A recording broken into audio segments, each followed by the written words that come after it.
What happens if you ignore a debt collection summons in Texas? If you do nothing, the case does not disappear. Instead, the creditor can ask the court for something called a default judgment, meaning the court may rule without hearing your side.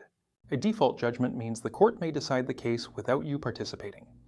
When no answer is filed, the court can treat the creditor's claims as legally uncontested. There is no trial and no defense presented.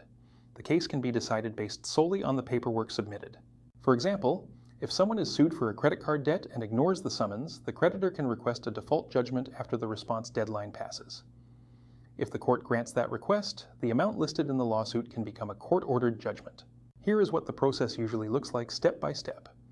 First, the response deadline passes with no answer filed. Next, the creditor files a request for default judgment with the court. The court reviews the supporting documents and verifies that proper service occurred. If everything appears legally sufficient, the judge signs a default judgment. After that, the creditor can begin post-judgment collection procedures allowed under Texas law. Once a judgment is entered, the creditor may pursue collection methods permitted under Texas law. This can include freezing certain bank funds, placing liens on non-exempt property, or using post-judgment discovery to identify assets. Judgments can also accrue statutory interest over time. In Texas, most consumer debts cannot result in wage garnishment.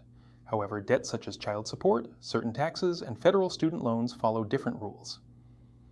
Understanding which category applies is important. Many people assume that nothing will happen unless they appear in court.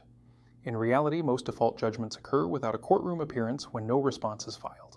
Ignoring a summons gives the other side procedural control of the case. Responding on time preserves your options. Acting early is almost always easier than trying to undo a judgment later. In the next video, I'll explain how to properly file an answer to a debt collection lawsuit in Texas and what that process looks like step by step. This video is for general educational information only and is not legal advice.